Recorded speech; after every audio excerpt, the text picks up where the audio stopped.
Asan ka? Dahil ako nakatali na sa isang biglang na labis. Minahal ko na at di ako kailan pa man.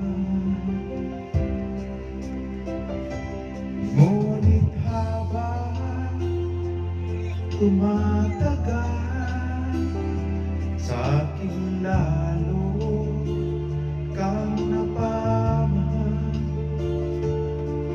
Puso